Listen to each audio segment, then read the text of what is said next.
Muy buenas noches, tengan todos ustedes. Soy el doctor Eduardo Antonio Lara Pérez. A nombre de la Fraternidad Médica por la Salud, Médicos Unidos por México, les doy la más cordial bienvenida este miércoles 24 de julio del año 2024. El día de hoy vamos a tener un tema maravilloso que aunque muchos no están familiarizados con el nombre, en realidad van a irse dando cuenta el daño que le hemos hecho la humanidad a nuestro planeta y que tiene que ver mucho con el cambio climático.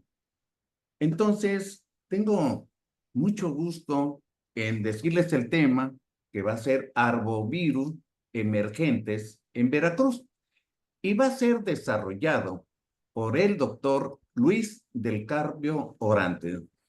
El doctor Del Carpio es médico internista e investigador clínico para el Seguro Social, es miembro del Colegio de Medicina Interna de México, es miembro de la Sociedad Mexicana de Virología, también lo es de la Sociedad Mundial de Virología y de la Sociedad de Enfermedades Infecciosas de América, y es líder del estudio del síndrome de Guillain-Barré en temporada de arbovirus. Tengo mucho gusto el cederle los micrófonos. Tiene un problema ahí de logística y no tiene a disposición su cámara, pero le cedo los micrófonos al doctor Luis del Carpio. Así es de que voy a poner su presentación y le cedo la palabra. Adelante, doctor. Muchas gracias, doctor, por la invitación y pues es un honor estar el día de hoy para poder hablar sobre un poco sobre los arbovirus emergentes, que inicialmente es en Veracruz, pero posiblemente sea algo que se relacione a todo el sureste mexicano, ¿no? Por la gran diversidad que tenemos, los nichos ecológicos, regiones selváticas, boscosas y todas esas situaciones. La siguiente, por favor, doctor.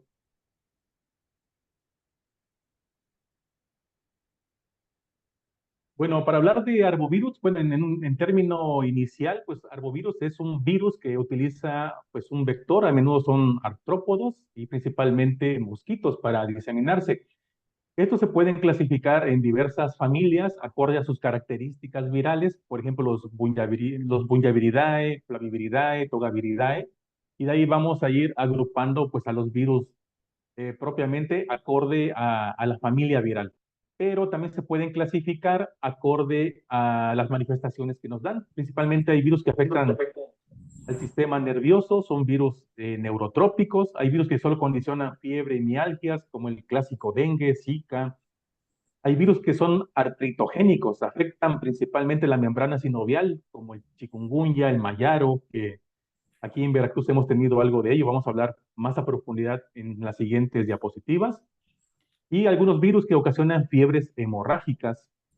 Ahora bien, esta es como que una línea del tiempo en la cual en Veracruz, exclusivamente, desde los años 1900 ha sido de gran auge, ya que han habido muchos arbovirus que han afectado a esta población. Y como vemos aquí en un principio, en los años 1900, 1910, los arbovirus que predominaban eran los virus de las encefalitis equinas, del este, del oeste, venezolana, virus encefalitis de San Luis, la fiebre amarilla, que actualmente pareciera que no está vigente, pero en esas épocas en Veracruz era muy, muy vigente dicha enfermedad. Llegando la década de los 60, comenzó a tomar auge los arbovirus modernos, podemos decir, ¿no? Principalmente el dengue, el cual no hemos podido controlar, erradicar, y posteriormente formas más agresivas como el dengue hemorrágico por la reintroducción del dengue virus 2, y actualmente pues se añadieron otros arbovirus como el chikungunya y Zika. Y pues con la pandemia tuvimos algunas infecciones, principalmente COVID-dengue, ¿no? Que entonces es muy importante. Hablando de fiebre amarilla, como les comentaba, pues en Veracruz fue de mucha prevalencia, incluso se llegó a hablar de que Veracruz, La Habana, Cuba y Río de Janeiro en Brasil eran los tres principales focos de fiebre amarilla en las Américas a inicios de los años 1900. Sin embargo, a través de campañas de erradicación de los mosquitos, se logró ejercer control de esta enfermedad. Sin embargo, en esas épocas era muy importante la gran morbilidad que generaba en la población. Entonces, fiebre amarilla llegó a ser uno de los principales arbovirus en esa época de 1900 a 1950 aproximadamente. La siguiente, por favor. Ahora bien, hablando de otros arbovirus que en esas épocas, entre los años 50, 60, comenzaban ya a destacar, tenemos arbovirus encefalitógenos, se llamaba en ese entonces, que son los virus de las encefalitis principalmente. Encefalitis equina del este, equina del oeste, equina venezolana, encefalitis de San Luis, que como vemos aquí en México, pues uno de los principales ciudades afectadas sería la ciudad de Tlacotalpan, Veracruz, en la cual se hablaba que era uno de los principales focos de estas encefalitis en el país y la atención estaba centrada en esa ciudad, en donde se identificaban este tipo de virus. Esto ya en la década de los 60, 65. La siguiente, por favor, autor. Ahora bien, en esas épocas también otro poblado, como les comentaba, Tlacotalpan, Veracruz, era pues de los principales aportadores de arbovirus en esta región del sureste y prácticamente en todo México. Y ya comenzaban a verse algunos casos de dengue, principalmente del dengue virus 1, que fue el primero que se detectó en México, en el sureste mexicano. Pero como vemos, predominaban los casos de encefalitis, principalmente encefalitis de San Luis, algunos casos todavía de fiebre amarilla, pero el dengue comenzaba a destacar.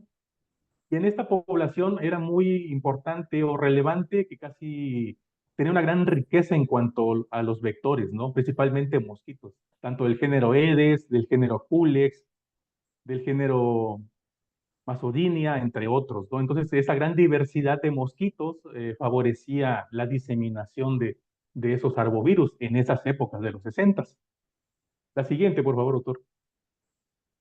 Ahora bien, lo que pudo ayudar para erradicar estos arbovirus, la fiebre amarilla, los virus de las encefalitis en población mexicana, fue el uso de uno de los primeros insecticidas, como lo fue el DDT, el cual ayudó a controlar todas las áreas infestadas de mosquito Aedes o Edes a los finales de los 50. Sin embargo, México logró erradicar esos mosquitos, pero sus vecinos, principalmente Estados Unidos, algunos países del Caribe y Sudamérica, seguían teniendo esa presencia del mosquito todavía, lo cual favoreció que obviamente el mosquito nos volviera a colonizar de nueva cuenta, ¿no? La siguiente, por favor, autor. Ahora bien, en la época moderna, si podemos llamarlo así, pues tenemos principalmente al dengue como uno de los principales arbovirus que han afectado pues a México y a Latinoamérica, por decirlo así. Con la reintroducción de los mosquitos, pues volvieron a aparecer otro tipo de arbovirus y principalmente a finales de los 70 prácticamente hubieron pandemias de dengue muy importantes, principalmente en Jamaica, Puerto Rico, en Cuba, y de ahí se dio la diseminación hacia la República Mexicana. Y ya más recientemente, en los años 2013, 2015, se dio la introducción de chikungunya y Zika, que hasta ese momento eran prácticamente desconocidos, eran mosquitos que afectaban a regiones asiáticas, a Oceanía, y que no se vislumbraba que llegaran a América, sin embargo, lo hicieron, ¿no? La siguiente, por favor, doctor. Ahora bien, cuando se llegó a esta introducción de los virus, y principalmente aquí en Veracruz, nosotros quisimos hacer una caracterización de la población, principalmente en cuanto a síntomas.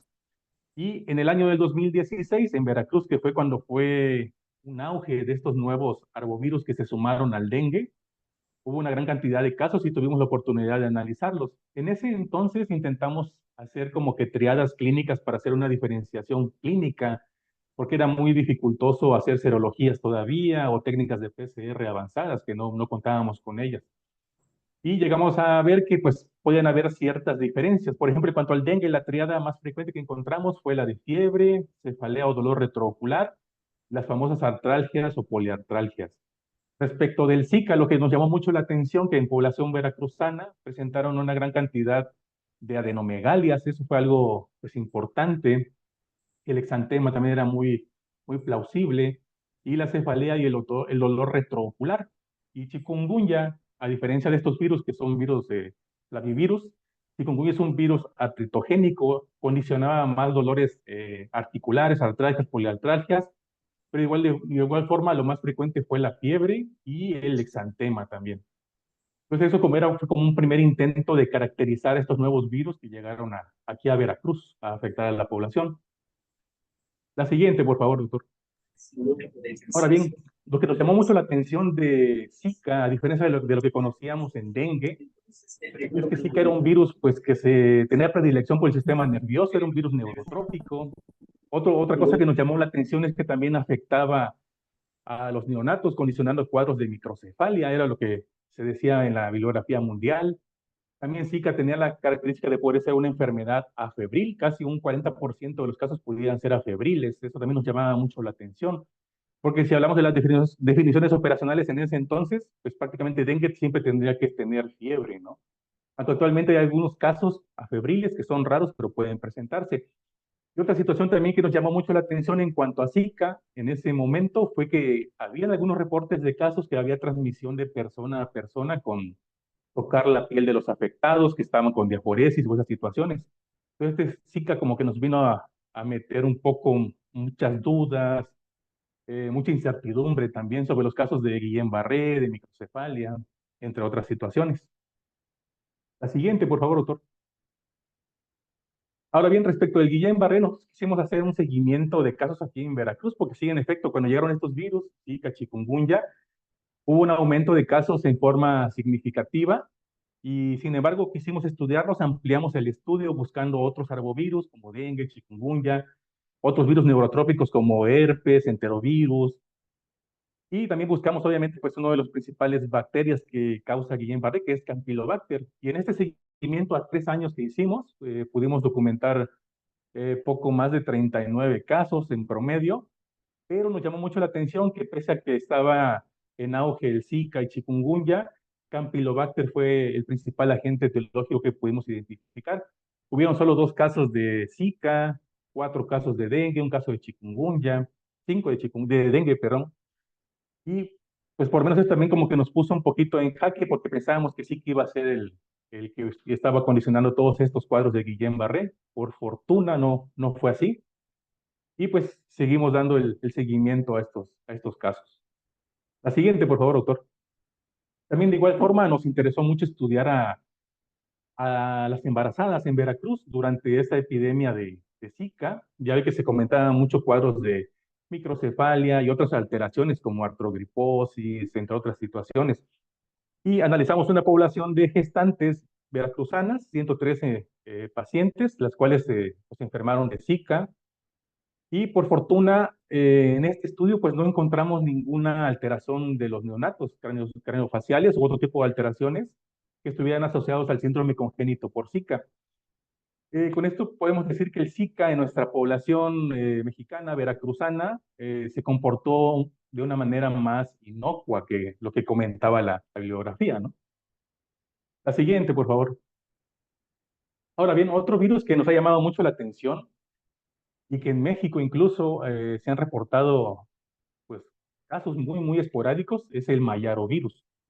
Mayaro, a diferencia de dengue, zika, chikungunya, que son virus que pueden provenir de África, de Asia, Mayarovirus es un virus enteramente americano y que tiene su mayor asentamiento en la región de Sudamérica, principalmente con mayores casos en Brasil, en Perú, en Bolivia.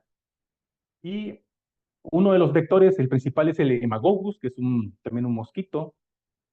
También este virus, este mosquito, este vector, tiene presencia en México. Entonces, dijeron algunos estudiosos de los virus, si está el vector, pues también el virus es factible que esté por ahí, ¿no? Y esto nos llamó mucho la atención, este reporte de 2 casos en México. La siguiente, por favor. Eh, este es un reporte que hicieron investigadores del Instituto Mexicano del Seguro Social, en donde comentan esos 2 casos que encontraron de Mayaro. Y esto fue pues muy importante y relevante, ya que encontraron uno en la región de Veracruz, específicamente en Coatzacoalcos, Veracruz, y otro caso en Tamaulipas. Los dos fueron positivos a Mayaro. Y desafortunadamente, el caso de Veracruz es el único paciente que tenemos reporte de que haya fallecido por Mayaro. En teoría, el virus Mayaro es un virus artritogénico, afecta mucho las articulaciones y es muy parecido a chikungunya. Y aparentemente es una situación muy inocua, solo puede condicionar en ocasiones síndromes postvirales en forma de artritis. Sin embargo, en este caso de Veracruz reportado, si el paciente presentó datos de encefalopatía, afectación hepática, plaquetopenia y finalmente pues falleció. Fue uno de los principales casos que se han reportado de Mayaro o el único hasta el momento, ¿no? Dado esta situación, quisimos nosotros estudiar un poco más este virus. Esta publicación es del 2006, nosotros hicimos una publicación más reciente. La siguiente, por favor, doctor.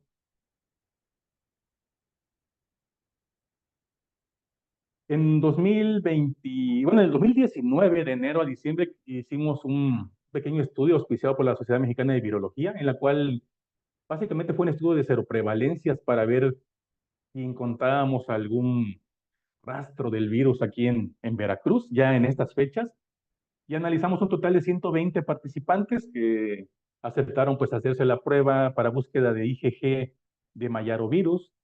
Y de todos estos pacientes, pues solo encontramos un paciente positivo que significó un 0.08% y fue un paciente aquí del puerto de Veracruz. Con esto podemos decir que todavía persiste esa huella serológica aquí en Veracruz y en el sureste mexicano. La siguiente, por favor, doctor. Vamos a hablar un poquito sobre el panorama actual de los arbovirus. La siguiente, por favor. Bueno, en México hasta el 15 de julio, en cuanto a dengue, vemos que pues, se han reportado 23.856 casos con 49 defunciones. Y comparándolo con la semana del 15 de julio del año pasado, prácticamente estamos cuadruplicando los casos y es algo que ha llamado muchísimo la atención, centrándose precisamente los casos en Guerrero, Tabasco, Veracruz, Michoacán y Chiapas. La siguiente, por favor, doctor. Ahora bien, actualmente, bueno, desde el año pasado estamos viendo que cambió el predominio de los serotipos circulantes. Actualmente estamos siendo colonizados o afectados principalmente por el dengue virus 3. Previamente, el que nos había estado afectando en mayor cuantía era el dengue virus 2. Cuando se dan estos cambios de predominio de un serotipo u otro, pueden presentarse algunos casos atípicos, como lo que vamos a analizar más a profundidad.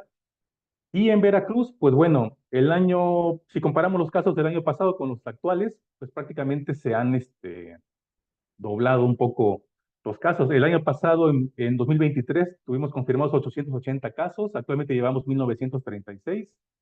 El año pasado no hubieron defunciones y en este año llevamos 6 defunciones totalmente documentadas, lo cual es un poquito, pues, más raro, que nos invita a la vigilancia epidemiológica. Y algo que llama la atención es que algunas ciudades como Coetzalan, Amatitlán, son en las cuales ha predominado más los casos de dengue actualmente, seguidos de Cosamaloapan y Platón Sánchez, aquí en Veracruz. La siguiente, por favor, doctor. Ahora bien, en cuanto a Zika, pues bueno, por fortuna, en 2024 vemos que los casos han sido muy pocos comparados con todos los casos acumulados que llevamos desde el 2015 al 2023, en donde Veracruz es uno de los primeros estados de México con una gran incidencia de casos de Zika, pero por fortuna en 2024 no hemos tenido casos hasta ahora documentados. Y hablando de mujeres embarazadas, pues también de igual forma, Veracruz en los casos acumulados es el segundo estado con mayor incidencia o prevalencia de casos después de Yucatán. Y también en este 2024, por fortuna, no hemos tenido ninguna mujer embarazada documentada con Zika. Sin embargo, la vigilancia pues continúa, ¿no? La siguiente, por favor.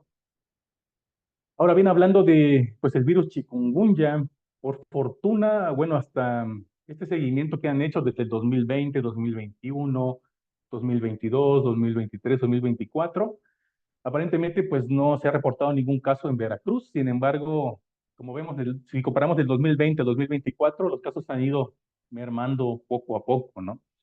Y actualmente en este 2024, hasta el 15 de julio, prácticamente no se ha reportado ningún caso de chikungunya en todo México. Y comparado con el año pasado, que solo se reportaron 2 casos, uno en Chiapas y uno en Baja California, pues aparentemente chikungunya hasta ahorita está inactivo, por decirlo así, ¿no? La siguiente, por favor, doctor. Ahora bien, como todos sabemos, acabamos de atravesar la fase emergente de la pandemia, sin embargo, COVID todavía sigue causando algunos casos, algunos estragos todavía, y obviamente las coinfecciones no podían pues estar desatendidas, ¿no? Y nosotros logramos documentar pues 14 casos de la coinfección de COVID y dengue y estudiarla. Por fortuna en nuestra población aquí veracruzana A diferencia, por ejemplo, de poblaciones sudamericanas como Colombia, Bolivia, en los cuales esta coinfección agravaba más la situación del paciente, incluso llevando al paciente a terapia intensiva o a fallecer. En nuestra región de Veracruz, por fortuna, estas coinfecciones que logramos documentar, pues fueron más inocuas, más benignas. Prácticamente ningún paciente falleció y todos se recuperaron. Ninguno ameritó estar en terapia intensiva o bajo ventilación mecánica. Entonces, es importante también pensar ahorita que estamos en época de lluvias, en época de arbovirus y que todavía hay algunos casos de COVID y dengue, pues es importante pensar en las posibles coinfecciones, ¿no? Y estar muy atento a ellas. La siguiente, por favor, doctor. Y bien, como comentábamos, también hicimos una publicación esto del año pasado que nos llamó la atención que hubieron algunos casos atípicos aquí en Veracruz, Puerto, y logramos documentar que estos pacientes, pues incluso algunos se comportaban como cuadros respiratorios, pacientes que tenían plaquetas normales o comenzaban a hacer plaquetopenia, pero muy tardía, después del día 7, del día 8.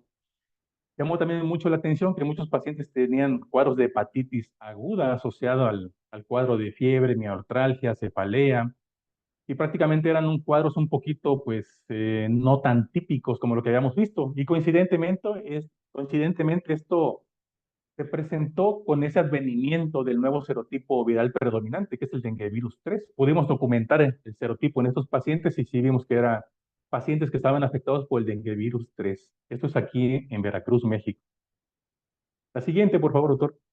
Ahora bien, ¿qué se está haciendo de acciones terapéuticas o preventivas en Veracruz? Como sabemos, hasta el momento, pues no hay un tratamiento forma. Eso es la guía más actualizada en el Instituto Mexicano del Seguro Social, en la cual, pues, como vemos, hay la clasificación de dengue sin signos de alarma, dengue sin signos de alarma, pero que presentan algunas comorbilidades que pueden poner en forma crítica al paciente, y los pacientes con signos de alarma, que estos invariablemente tendrían que estar hospitalizados, ¿no? Al presentar dolor abdominal, vómitos, presencia de ascitis, sangrados, afectación neurológica, hipotensión. Y los pacientes del grupo C, pacientes con dengue grave, el anteriormente llamado dengue hemorrágico, que presentan pues estado de choque, sangrado grave o compromiso multiorgánico, ¿no? Ellos tienen que estar en una terapia intensiva. La siguiente, por favor, doctor. Y como vimos la clasificación, esto es el arsenal terapéutico que nos maneja la guía. Como vemos para los casos, pues, sin signos de alarma, pues es solo vigilancia de signos vitales, termometría, y el único medicamento que recomiendan aplicar, pues sería el paracetamol, ¿no? Ya sea en forma de tabletas o en inyectable, ¿no? Y por ejemplo, los pacientes que ameritan estar en una terapia intensiva, pacientes con dengue grave o el anteriormente llamado dengue hemorrágico, pues bueno, vemos que aumenta un poquito más el arsenal terapéutico, pero este solo está enfocado a tratar las fallas orgánicas, ¿no? Incluso utilizando equipos de hemodiálisis si hubiera lesión renal aguda, el prisma, monitoreos sofisticados hemodinámicos. Y hablando de medicamentos, pues además del paracetamol, pues vasopresores, esteroides, algunos inotrópicos, fármacos antihemorrágicos como el ácido tranexámico, entre otras situaciones, pero vemos que no hay un tratamiento pues específico, ¿no? Hasta ahora, desafortunadamente. La siguiente, por favor, doctor. Ahora bien, en Veracruz, por fortuna tenemos algunos colegas que hacen investigación y están, la verdad, muy bien preparados, como el doctor José Manuel Reyes Ruiz, que ellos, en conjunto con un grupo de investigadores del CINVESTAP, del Instituto Politécnico Nacional, ellos han comenzado a estudiar fármacos comunes que son conocidos por todos nosotros, como la metformina, atorvastatina, ezetimibe, y han notado que tienen propiedades, pues, antiarbovirus, principalmente contra dengue y contra Zika. Y este investigador actualmente está radicado aquí en Veracruz y trabaja para la UMAE 14 y actualmente él está comenzando un protocolo de investigación con estas drogas casuales, por decirlo así, en pacientes con dengue. Y va a ser muy importante que demos seguimiento a la investigación del doctor José Manuel Reyes Ruiz. Hay que estar muy atentos a sus resultados para ver si nos ayuda en esta lucha contra el dengue, ¿no? La siguiente, por favor. Ahora bien, también en Veracruz, por fortuna, hay centros de investigación muy importantes como la Sociedad de Metabolismo y Corazón, SOMECO, y FAICI, que es un centro de investigación clínica, en los cuales se están llevando a cabo algunos protocolos de investigación con antivirales ya algo avanzados y que esperamos que en algún momento puedan resultar pues ventajosos para comenzar a tratar esos pacientes, principalmente los que tienen pues signos de alarma, pacientes en riesgo como los extremos de la vida o pacientes que tienen enfermedades crónicas. Pero esto es lo que se está haciendo en Veracruz, se está apoyando esta investigación. Hay un fármaco que se llama Mosnodenvir, que es el JNJ 1802. Este es uno de los principales fármacos más avanzados y que se espera que en breve tengamos resultados para poder utilizarlo en este tipo de pacientes que pueden agravarse, que están en riesgo, ¿no? Y esa investigación se está desarrollando aquí en Veracruz, Puerto, por fortuna. La siguiente, por favor, autor. Y bueno, hablando también de investigadores veracruzanos, vemos que algunos investigadores de la Universidad Veracruzana, del Instituto de Investigaciones Médico-Biológicas, han participado también en el desarrollo de vacunas, principalmente la vacuna de Emvaxia. Y como vemos, pues bueno, tiene cierta utilidad en pacientes que ya han tenido contacto con el virus previamente y aparentemente incluso ya estaba incluso disponible a la venta aquí en México. Entonces, pues bueno, eso es algo que se está haciendo aquí en Veracruz también. Actualmente hay otras vacunas que son un poco más avanzadas, como la de vacuna de Takeda, la vacuna de Butantan, que seguramente también van a comenzar a ampliar sus estudios clínicos y esperamos que puedan eh, traerlo aquí a la población mexicana y poder desarrollar esa investigación aquí en nuestro estado y ojalá que podamos participar en ello también. La siguiente, por favor, doctor. Ahora bien, ya casi para terminar la plática, vemos que actualmente hay una cambiante pues, de todo el nicho ecológico, la dinámica epidemiológica, se está afectando mucho con el cambio climático y eso está favoreciendo el predominio de los arbovirus. Actualmente los arbovirus han llegado a conquistar zonas muy elevadas, como por ejemplo algunas ciudades de Toluca, como vemos ahí este reporte de hace 4 días. Colorines es una ciudad que está a más de 1.600 metros sobre el nivel del mar, cercana a Estado de México, a Toluca. Y antes podíamos decir, no, pues en zonas frías no hay dengue, ¿no? Principalmente en esas regiones como en Toluca, en Puebla. Pero actualmente el virus ha ido colonizando. Y como vemos, este mapa del dengue, Dengue Map se llama, prácticamente dengue casi ha ido brincando los trópicos que antes veíamos eran como que los límites de su diseminación. Actualmente han habido casos autóctonos, transmisión autóctona, por ejemplo, en ciudades de Europa como España, Francia, Italia. Ha habido reportes también de afectación del Medio Oriente, en zonas tan lejanas como pues, Australia, Japón, casi la colindancia de Estados Unidos con Canadá, incluso algunos casos importados en Alaska, pero son casos importados. Aquí lo que importa más son los casos autóctonos, ¿no? Propios de la región. Entonces, dengue cada vez se está diseminando más y esto está siendo favorecido también por el cambio climático. También hay otros vectores que casi siempre el típico que hablamos es el Aedes aegypti, que es el clásico, ¿no? Pero sin embargo, actualmente los entomólogos han demostrado que otros vectores pueden actuar también como transmisores de estos virus. La siguiente, por favor, doctor. Y, por ejemplo, hablando de otros virus también que deberíamos de tener en vigilancia epidemiológica, son como el virus del oeste del Nilo, que también es un virus muy neurotrópico, afecta muchísimo al sistema nervioso central, con casos de encefalitis, meningitis, parálisis flácida aguda, y que por fortuna desde el 2007, según nuestro sistema de vigilancia epidemiológica, pues no han habido casos de virus del oeste del Nilo en México. Y hace poco también llamó mucho la atención una alerta que lanzó la Secretaría de Salud sobre el virus Oropouche, que es un virus también americano, predominando principalmente en Sudamérica, pero que aquí en nuestro país, por fortuna, no ha habido ningún registro de casos. Sin embargo, ha habido un aumento de casos en países como Bolivia, Brasil, Colombia, Perú, incluso en Cuba. Y aquí, cuando ya llegamos a Cuba, quiere decir que el virus se está diseminando muy rápidamente. Entonces, habrá que estar muy pendiente de esta situación. Y estos dos virus, más que el vector Aedes aegypti, ellos casi siempre se favorece su transmisión a través de un nuevo vector que se llama Culex, el género de los Culex, y que, como vemos en el mapa, Veracruz es uno de los grandes estados en los cuales hay diversas subespecies de este Culex. Entonces, pudiera ser factible de que a veces en algún momento hubiera algún brote del virus del oeste del Nilo, y probablemente más raro, el virus Oropouche, ¿no? La siguiente, por favor, doctor. Y con esto, pues, doy por terminada mi presentación. No sé si tengan alguna duda, alguna pregunta, algún comentario. Sería muy importante escucharlos.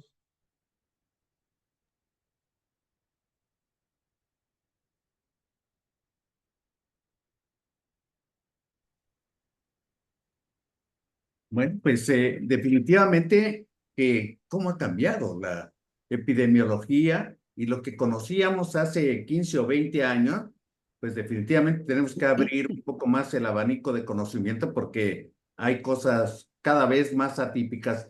El académico doctor Arturo Loredo Abdalá quiere el uso de la palabra. Adelante, maestro. Muchas felicidades, muchas felicidades, doctor, porque a mí me interesa estar en contacto con ustedes para saber qué es lo que pasa en otras regiones del país. Entonces, acá a una altura de 2.400 metros más o menos, pues suponemos que no vamos a tener ninguna de esas enfermedades, pero quién sabe, como ya se está viendo ahora por el cambio climático, lo que está ocurriendo. Quería preguntarle, ¿se han reportado algunos casos o más casos en Tlaxcala de Guillain-Barré? ¿Cuál sería Ajá. la, cuál sería la explicación de ese problema? Y Sí, la pues otra fíjese cosa que que y la otra cosa que quería decirle, ah, felicitarlos porque publican mucho en inglés, pero no sé si publican en español, para que la mayoría de los médicos mexicanos pues tengamos la oportunidad de conocer estos estudios, estos avances, ¿no? sí, sí, doctor, claro que sí, también tenemos publicaciones en español y en inglés, doctor, que se las hacemos llegar con todo gusto. Dice que de su pregunta, fíjese que sí, en efecto, hace poco hubo un brote de Guillain-Barré en Tlaxcala, pero hablando de todo el abanico de posibilidades de microbiología, de virología, pues aparentemente no hubo un incremento de los casos asociados, por ejemplo, a Zika, a dengue u otro tipo de virus. Aparentemente, Campylobacter estaba teniendo ahí muchísima Mm. afluencia y le digo, es uno de los principales agentes todavía en México. Pese a que tenemos arbovirus circulando, Campylobacter sigue por ahí persistiendo en su trono como uno de los principales agentes del Guillain-Barré pues, infeccioso, ¿no? Entonces, y fíjese, Tlaxcala el año pasado, en conjunto con la Ciudad de México, fueron los únicos dos estados de todo México que no reportaron casos de dengue. Entonces, posiblemente dengue seguramente los va a colonizar en algún momento, ¿no? Hasta ahorita en el 2024, según la vigilancia epidemiológica, 5 estados de la República no han presentado dengue, dentro de los cuales está Ciudad de México, Tlaxcala, Chihuahua, Durango y otro que no recuerdo, pero poco a poco el dengue se va diseminando y como le digo, va conquistando las altitudes, sabes, el cambio climático está favoreciendo mucho, esos cambios de casi siempre Aedes aegypti era muy rural, por decirlo así, actualmente está virando más hacia la zona urbana, se está aclimatando a las urbanidades y eso está favoreciendo también esa diseminación de los virus, ¿no? Sí, no, pues, Definitivamente creo que es muy importante ese comentario porque también hemos visto que la movilidad tiene mucho que ver. O sea, el que un paciente viaje tranquilamente de una ciudad a otra y que exista por ahí un vector, o sea, que viaje un paciente ya infectado, enfermo, y lo hemos visto, por ejemplo, con transmisiones de África hacia Europa, en países como Croacia, Albania y todos esos que estaban libres de este tipo de enfermedades por vectores y que ahora las están presentando incluso de manera local. Entonces, yo creo que sí es muy importante la movilidad, la facilidad que ahora tiene la gente de viajar de un continente a otro, en los barcos, en el mercado, ya sea marítimo, aéreo, y la modificación del cambio climático, pues hacen una combinación que deberíamos de revisar los sitios donde hay más turismo o más flujo de gente extranjera llegando a ese tipo de ciudades. Posiblemente en el caso de Tlaxcala, que no es tan turístico a comparación de Veracruz, Acapulco, otras ciudades, a lo mejor eso pudiera influir, pero solamente estoy de alguna manera comentando algo que no puedo demostrar. No sé si eh, hay felicitaciones de la doctora Silva. Araceli Silva de la Ciudad de México. Dice, muchas gracias, Bueno, doctor del Carpio. Es muy importante estar al tanto de los cambios, los estudios y los resultados.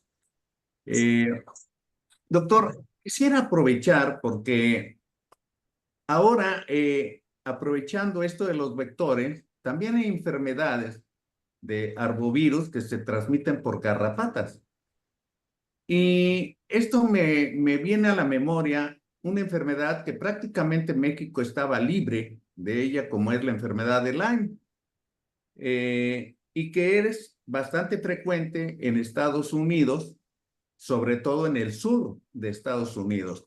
Pero ahora estamos encontrando casos de enfermedad de Lyme en Veracruz, en el sureste, en Tabasco, algunos en Tampico, incluso también en Chihuahua, por ahí reportaron que sería a lo mejor lo más cercano o lo más lógico de la enfermedad de Lyme. ¿Usted sabe algo de eso?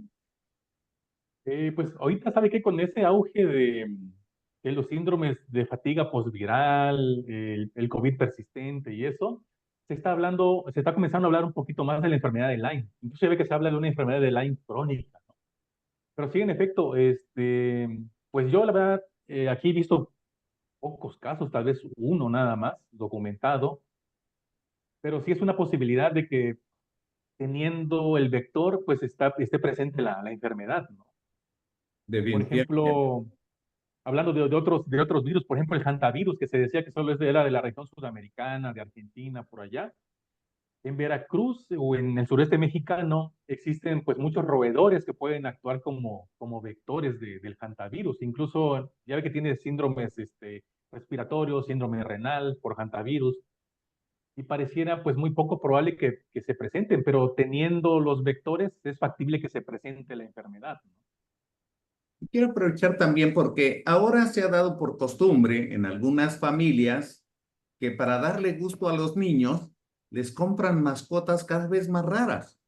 Eh, Mascotas que generalmente no eran las comunes para tenerlo en la casa. Y eso podría influir también.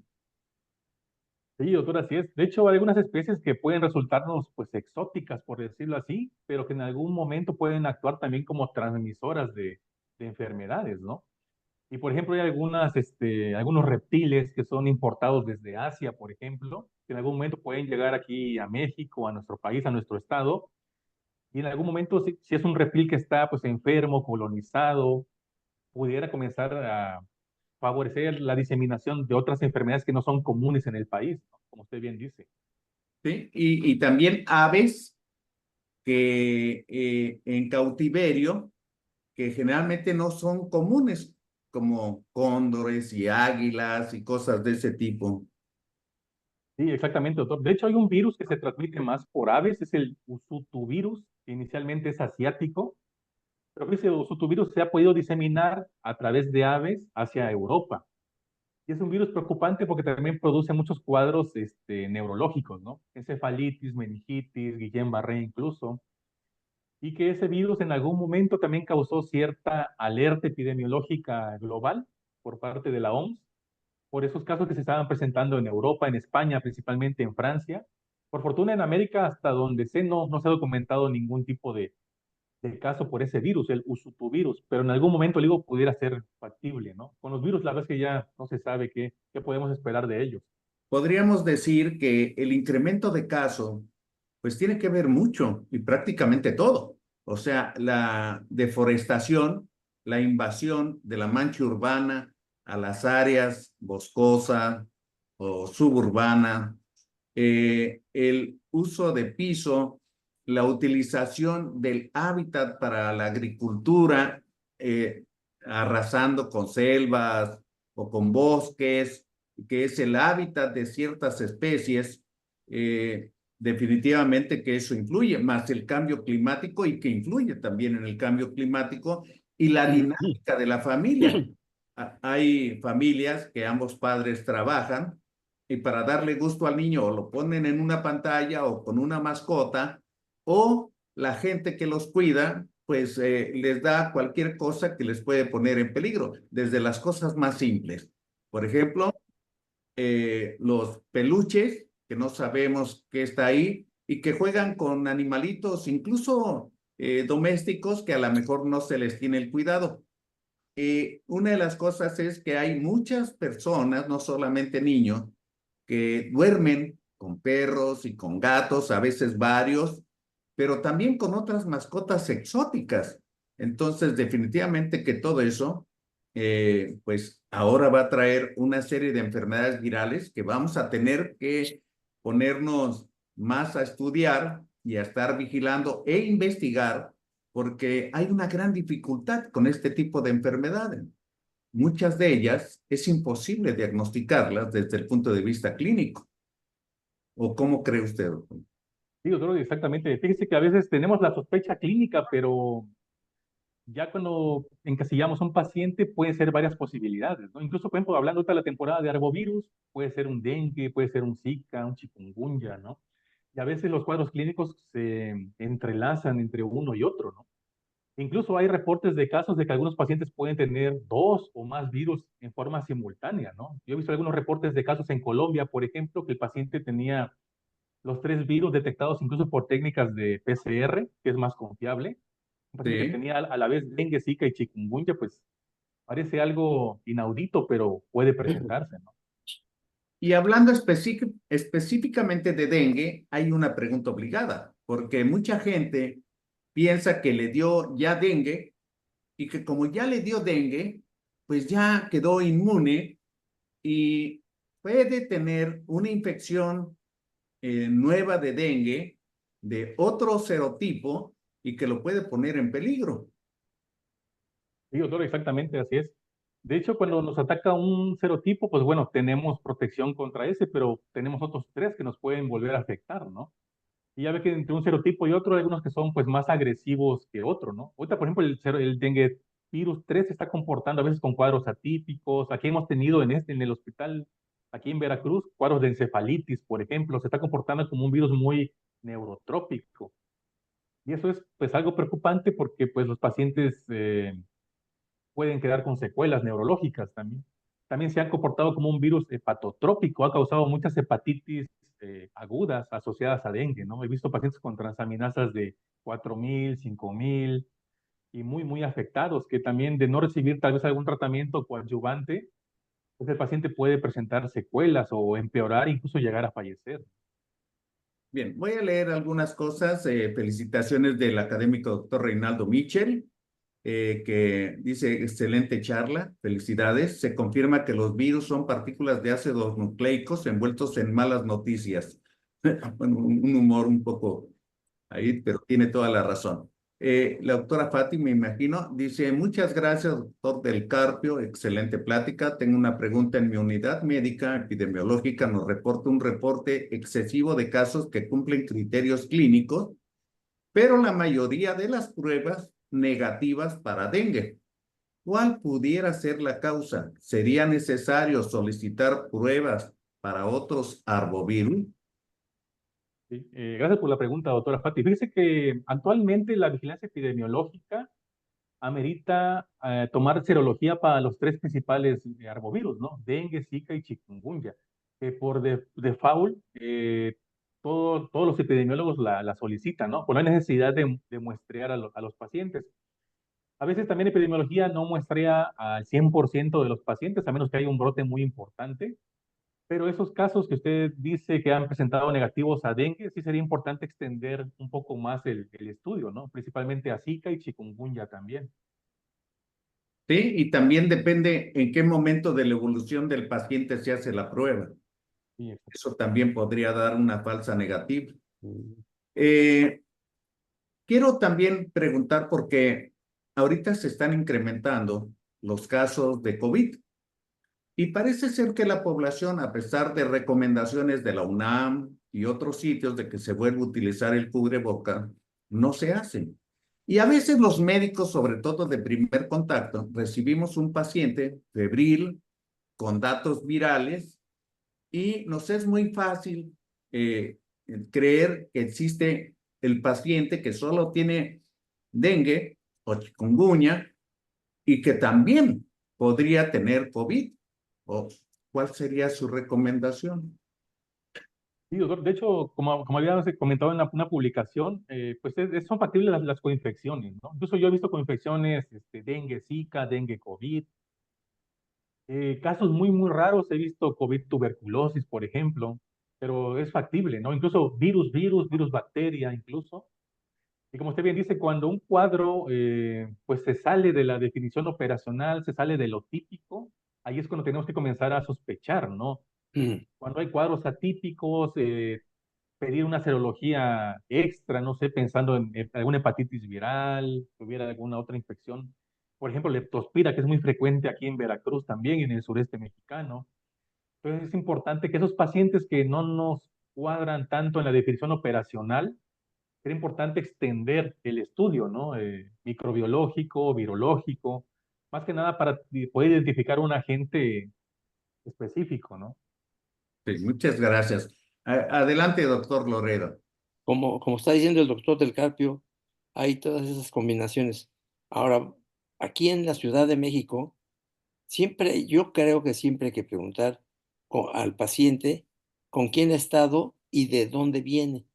Por ejemplo, todos los pacientes, todas las personas que están llegando de Los Ángeles o de esa área de Estados Unidos, aunque también puede ser de Florida, tienen un cuadro gripal aparentemente banal, ¿no? Pues es COVID. Y si viene, ¿qué tal si viene de Veracruz o viene, a lo mejor trae alguna de estas enfermedades que nosotros no estamos acostumbrados a ver? ¿Qué piensa, doctor? Sí, doctor, tiene usted mucha razón. Fíjese que a veces, hablando un poco de la vigilancia epidemiológica, como usted bien dice, es importante ver si el paciente tuvo algún viaje reciente, ¿no? A otra región geográfica, tal vez Norteamérica, Sudamérica, a Asia, al Oriente Medio, porque ya ve que en cada región pueden predominar, pues, ciertos agentes, ¿no? Virales, bacterianos. Por ejemplo, lo que comentábamos, ¿no? Del oropouche, que es más exclusivo de Sudamérica, pero que en algún momento si viajamos a alguna de esas regiones, pues estamos expuestos, ¿no? Entonces es muy importante ese detalle que comenta el doctor Loredo. En cuanto al interrogatorio que debemos hacer al paciente, hay que interrogar si tuvo algún viaje reciente a alguna región geográfica o estuvo recientemente en contacto con pobladores de otras regiones, ¿no? Aunque sea aquí en el mismo estado, ¿no? Es muy importante. Ah, Y creo gracias. que, por ejemplo, de los viajeros mexicanos cuando regresan a, a nuestro país, creo que Perú es el único y específicamente el Cusco es el paciente que visitó el Cusco, le exigen la vacuna de la fiebre amarilla. Me parece interesante porque hay padecimientos que se adquieren en otro país y no los tenemos contemplados en el país de origen. Y me parece muy acertado el comentario del doctor Loredo y la contestación del doctor Del Carpio. Eh, Hay por acá otra pregunta que me había llegado con respecto. Mencionan cómo sería posible hacer una diferenciación clínica entre chikungunya, dengue y Zika. O sea, está un poco difícil eso. Y pues fíjense, si hablamos de los géneros de los virus, por ejemplo, Zika y dengue son muy parecidos, son flavivirus, ¿no? Esos tienden a afectar principalmente más con fiebre, síndromes febriles, síndromes hemorrágicos y cierto neurotropismo. Pero, por ejemplo, chikungunya es un virus más artritogénico, afecta más la membrana sinovial y una característica muy plausible es que afecta mucho la región articular, ¿no? Puede dar incluso artritis como tal, eh, con cuadros muy aparatosos, inflamatorios, como si se tratara de una artritis reumatoide, ¿no? Probablemente por clínica eso nos ayudaría mucho a hacer la diferenciación. Pero entre dengue y Zika sí hay como que muchas similitudes y sería un poquito más complicado. Aunque dengue tiene la tendencia a ser un poco más agresivo, principalmente en las plaquetas, en los leucocitos. Muchas veces Zika no da tantas afectaciones hematológicas, por ejemplo, ¿no? Pero cuando tenemos cierta predisposición, Zika es muy neurotrópico, puede dar Guillain-Barré, meningitis, encefalitis, más que dengue en algunas ocasiones, ¿no? Pero sí, la verdad que por clínica es un poquito más complicado hacer diferenciaciones, ¿no? Sí, es una inquietud personal porque muchos de los que estamos involucrados en la formación de médicos en las escuelas de medicina, deberíamos de preguntarnos si estamos preparando al médico que México necesita. Y las necesidades de salud en México, pues básicamente radican en la gran vulnerabilidad del primer contacto, tanto en la promoción de la salud como la salud pública y la atención adecuada de los padecimientos comunes y ya no digamos la prevención. Entonces, ¿cuál es su visión, doctor, de cómo deberíamos de enseñar medicina? Porque adelantando un poco a su contestación, ¿qué tanto enseñamos a nuestros estudiantes de medicina a hacer investigación? Prácticamente la investigación de primer contacto no existe, es básicamente epidemiológica. Sí, doctor, en efecto, pues yo pienso que el médico debería de ampliar un poquito más su visión y más en esa etapa de formación, ¿no? Muchas veces los planes de estudio de las universidades no incluyen, por ejemplo, el apartado de virología, el apartado de entomología, tal vez se abocan más a patología, por decirlo así, ¿no? Dice que hace poco tuve la fortuna de platicar con entomólogos médicos y yo tengo algunas publicaciones enfocándome al vector, ¿no? A los mosquitos. Ellos me decían, bueno, tú como médico, ¿por qué te enfocas en el aspecto entomológico, no? Y yo les decía que como médico, pues bueno, es muy importante saber los cuadros clínicos, la patología, la afectación multiorgánica, pero también para complementar ese estudio es importante también tener nociones de virología, ver si hay alguna diferenciación de un dengue virus 1, 2, 3, 4. Y también es importante tener nociones de los vectores, de los mosquitos, cuáles son los que predominan en las regiones más afectadas, ¿no? Eso para tener como que una mejor visión de la enfermedad. Y tal vez eso hace falta un poquito más en los planes de estudio de las universidades, ¿no? No solo hablar del aspecto patológico, ¿no? Sino que ampliar un poquito más a entomología médica, a virología. Hay un área que se llama entomovirología, que es más exclusiva todavía. A veces eso falta un poquito más en la formación de nuestros jóvenes médicos, ¿no? Totalmente de acuerdo. Y quiero mencionar que cuando yo me fui a hacer mi internado hace 50 años, más de 50 años, mi primer caso en urgencias fue un picado de alacrán. Yo no sabía siquiera que era un alacrán.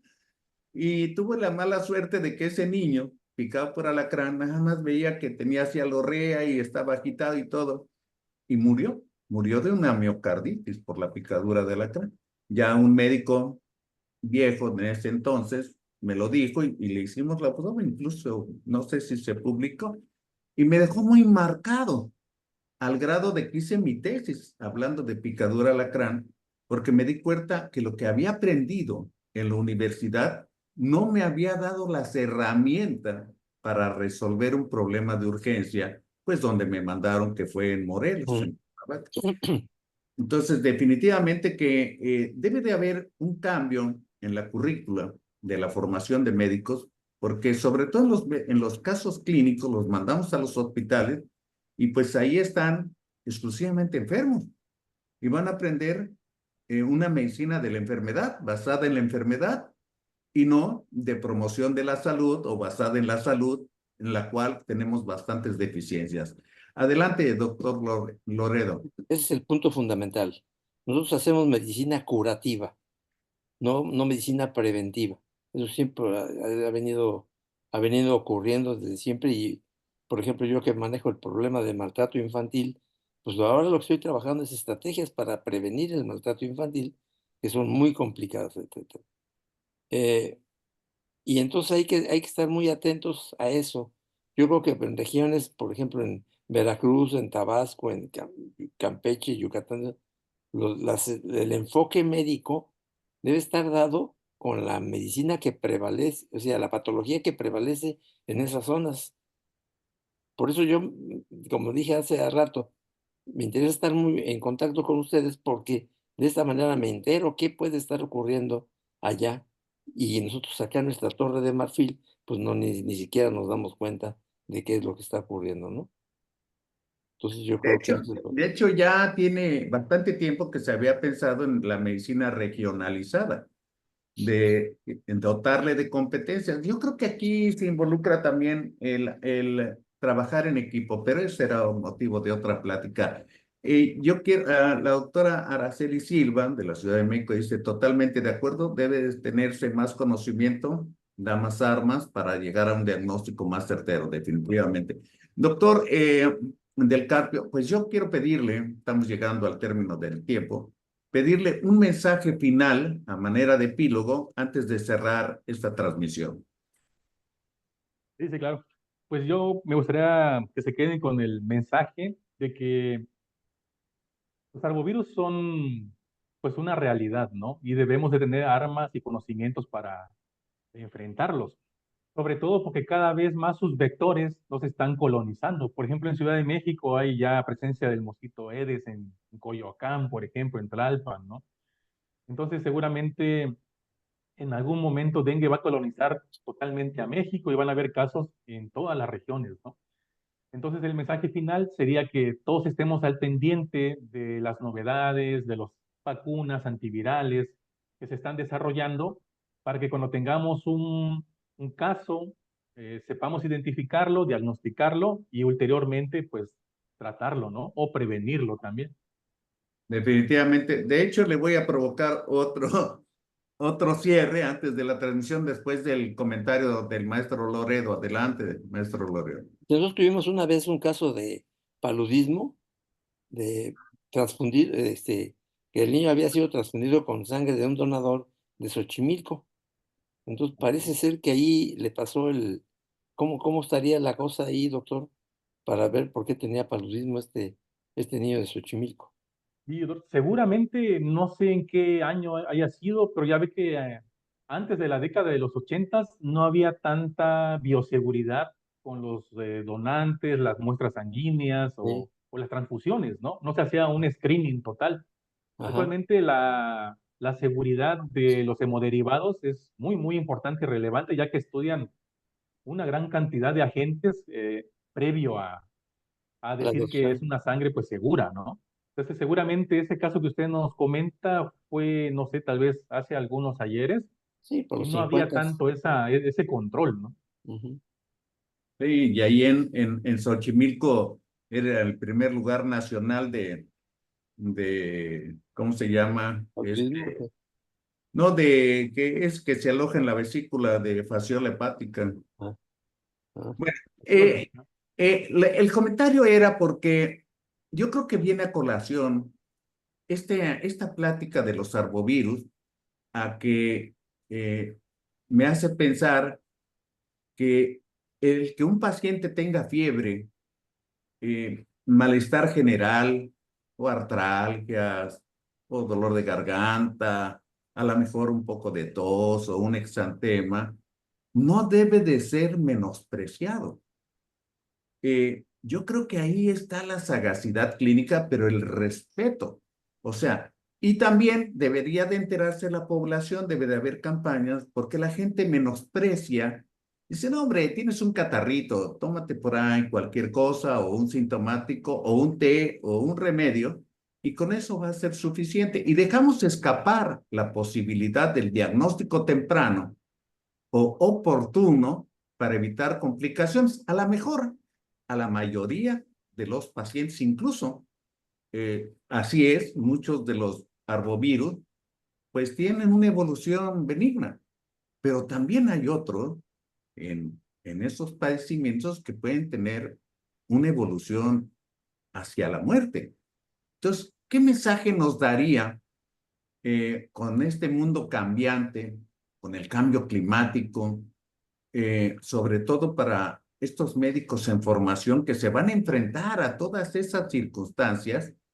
¿Qué mensaje les daría, pues para no echar en saco roto que existe un abanico de posibilidades y el diagnóstico debe de ser oportuno? sí, doctora, sí, fíjese que ahorita que escuchándolo me vino a la mente una carta que escribí, una carta al editor de una revista que se llama Norte Médico, que es una revista peruana, y yo la titulé Es viral, dale paracetamol. Eso es como que un pensamiento muy simplista, muy menospreciador del virus, ¿no? Actualmente los virus nos están demostrando que pueden llegar a ponernos en riesgo, incluso de muerte, ocasionando brotes, pandemias, epidemias. y debemos de tenerle más respeto, como usted bien dice. Y ese respeto nos debe obligar a nosotros como médicos, personal de salud, a tener mayor conocimiento de esos virus, mayores herramientas para hacer diagnósticos, no menospreciarlos y también, obviamente, intentar hacer algún plan estratégico para tratarlos, ¿no? Y no solo darles el simple paracetamol. Hay algunos virus que por fortuna tienen un tratamiento específico, solo que tenemos que diagnosticarlos primeramente, ¿no? Entonces ese sería como que uno de los comentarios finales, ¿no? No menospreciar a los virus, no solo darle paracetamol y ya. Es muy importante a veces estudiarlos, clasificarlos, tipificarlos, para tener una mejor estrategia de tratamiento para el paciente afectado, ¿no? O sea, ser más respetuoso con nuestra salud, tanto médicos como pacientes. Eh, la doctora Minerva Cadena menciona buenas noches, tener más conocimiento para dar más soluciones y no es falta de preparación. Creo que a veces los programas educativos no siempre van de acuerdo con la realidad que se vive y los problemas a los que se enfrentan. Por eso mencionaban que trabajar en equipo colaborativo en distintas disciplinas, totalmente de acuerdo. Y ahora a lo mejor tendríamos que agregar del trabajo en equipo pues todos los patrones que se están desarrollando de inteligencia artificial y las nuevas formas de medicina, tanto los cyborgs, los, eh, los tratamientos pues futuristas con el CRISPR y el Cas9 y toda esta serie de cosas que pues es la medicina, diría yo, del futuro, pero ya es una realidad. Entonces yo quiero agradecer a nombre de la Fraternidad Médica por la Salud, Médicos Unidos por México, la excelente presentación del doctor Luis del Carpio Orantes, agradecer la presencia de todos ustedes y decirles que en un momento más va a estar este video en nuestro canal de YouTube de manera pública. Así es de que muchas gracias a todos y hasta pronto. Felicidades. Gracias por la invitación. Muchas gracias.